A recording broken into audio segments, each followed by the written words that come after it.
नारायणपुर प्रखंड क्षेत्र का गन्नौल दियारा 31 मार्च 2025 को गोलियों की तड़तड़ाहट से थर्रा गया।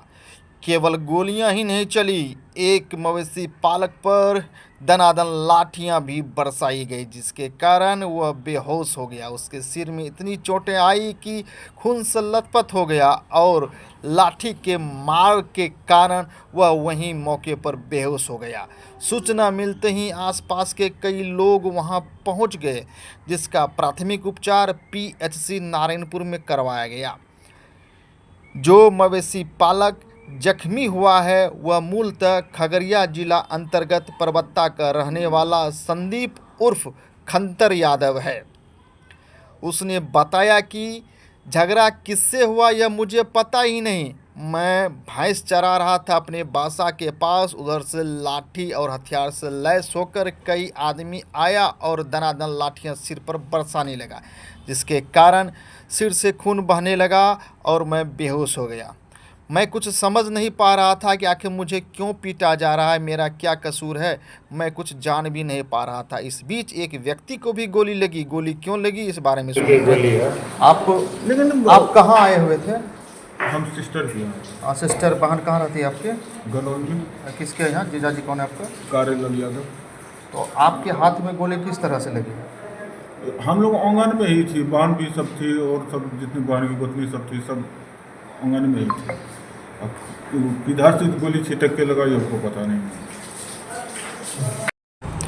मारपीट और गोलियों की तड़तड़ाहट के बीच एक गोली रंगरा थाना क्षेत्र अंतर्गत साधोपुर निवासी मुकेश यादव के दाहिने हाथ में भी लग गया।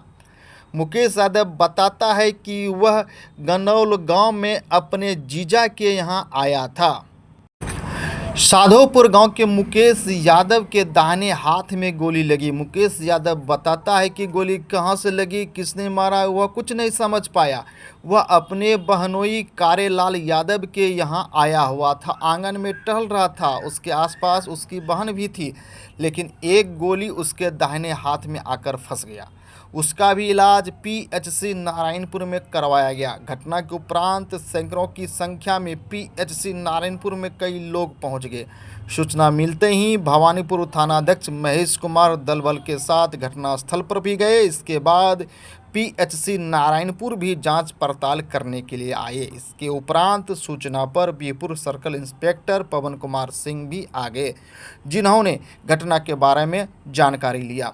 वहां मौजूद जो भी व्यक्ति थे, जिनको जो जानकारी मिल पा रही थी, वह जानकारी पुलिस को दिया जा रहा था।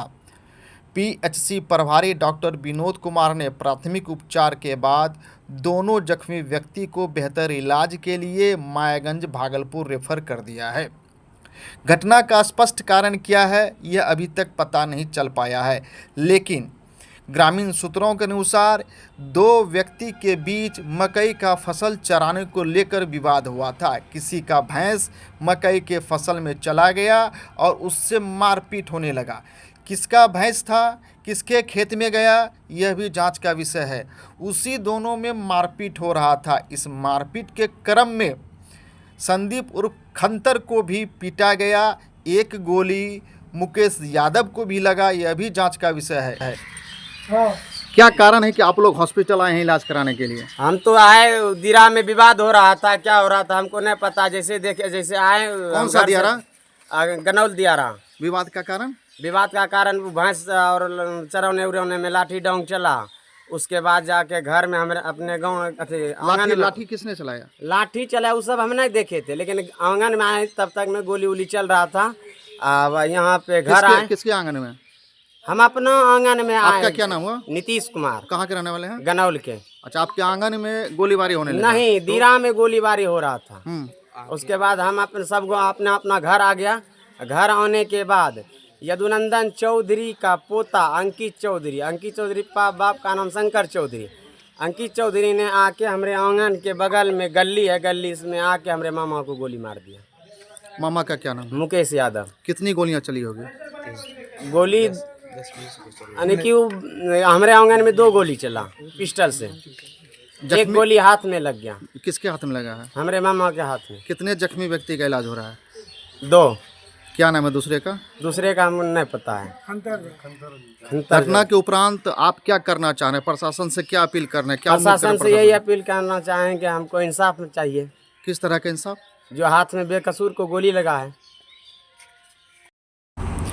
घटना के बारे में भवानीपुर थानाध्यक्ष महेश कुमार ने उपस्थित लोगों से कहा कि जो भी जख्मी हुआ है भवानीपुर थाना में आवेदन दीजिए। प्राप्त आवेदन के आधार पर जिस व्यक्ति को नामजद किया जाएगा जांचों उपरांत कार्रवाई होगी। फिलहाल दोनों जख्मी को पीएचसी के एम्बुलेंस से बड़ी ही द्रुत गति में बेहतर और बढ़िया इलाज के लिए मायागंज भागलपुर रेफर कर दिया गया है। इस घटना को देखा जाए तो दो पक्ष के बीच मारपीट हुआ, तीसरे पक्ष को इसमें पीटा गया। क्या उसी के साथ मारपीट हुआ था या कौन है वह दोनों पक्ष जिसके बीच लड़ाई हुई और तीसरे पक्ष को मारपीट किया? तमाम ऐसे बिंदुओं पर जांच पड़ताल किया जा रहा है, लोगों से पूछताछ भी हो रहा है। पुलिस कहती है कि आवेदन प्राप्त होने पर कानून संगत कार्रवाई की जाएगी, जो भी दोषी होगा उसे बख्शा नहीं जाएगा।